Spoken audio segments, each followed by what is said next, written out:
জয়তে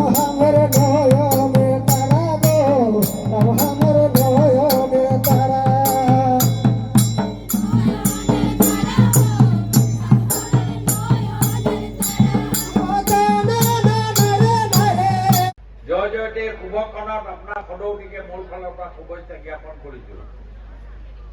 মই বৈভৱ সিং ডাঙৰীয়াক কৈছোঁ যে আজিৰ পৰা আমাৰ এই বৃহৎ সমাজ সম্পদটো আমি আমাৰ সমাজ ব্যৱস্থা আৰু ৰাজনৈতিক ব্যৱস্থাৰ লগতে অৰ্থনৈতিক ব্যৱস্থা বিয়োগ কৰি আমাৰ দেশখন আৰু আমাৰ ৰাজ্যখন আজি আপোনালোকৰ ইয়াত এখন ব্যক্তিগত দেখা গৈছে যে সকলো যুৱক ওলাই আহিছে। আমাৰ দেশৰ আজি ডিব্ৰুগড় ঐতিহাসিক ওল্ড গভৰ্ণমেণ্ট হাইস্কুল ফিল্ডত আমি এখন যুৱ সমাৰোহ পাতিছিলোঁ। তাত আমাৰ নেশ্যনেল জেনেৰেল ছেক্ৰেটাৰী বৈভৱ সিং ডাঙৰীয়াও আজি আমাৰ মাজত উপস্থিত হৈছে। আজি আমি সমষ্টিভিত্তিত এই যিখন ইলেকশ্যনলৈ 50 দিন থকাৰ আগতে আমি এখনৰ যথেষ্ট প্ৰাসংগিকতা আছে।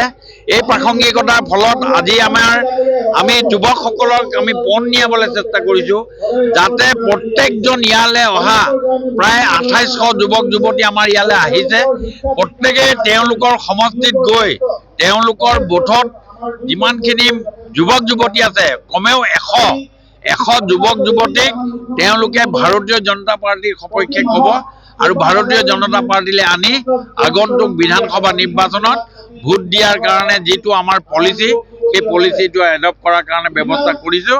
আৰু আপোনালোকে দেখিছে, আপোনালোকৰ চকুৰ আগত আছে, প্ৰায় 2800 যুৱক যুৱতী আমাৰ ইয়ালৈ আহিছে আৰু তেওঁলোকেও মন লৈছে যে আমি আমাৰ এলেকাটোত 100 প্ৰত্যেকজন যুৱক যুৱতীয়ে 100কৈ যুৱকক আমাৰ মাজলৈ লৈ অহা আৰু আমাৰ ডিব্ৰুগড়খনৰ ডেভেলপ কৰাৰ ক্ষেত্ৰত মাননীয় মুখ্যমন্ত্ৰী ডক্টৰ হিমন্ত বিশ্ব শৰ্মা ডাঙৰীয়াৰ যি অৱদান, আমাৰ দ্বিতীয় ৰাজধানী হোৱাৰ অৱদান, কৰ্পৰেশ্যন হোৱাৰ অৱদান আৰু যিখিনি ডেভেলপমেণ্ট হৈছে সেইখিনি ৰাইজৰ মাজলৈ লৈ যাবলৈ আজি আমাক যুৱকসকলক আমি একত্ৰিত কৰিছোঁ।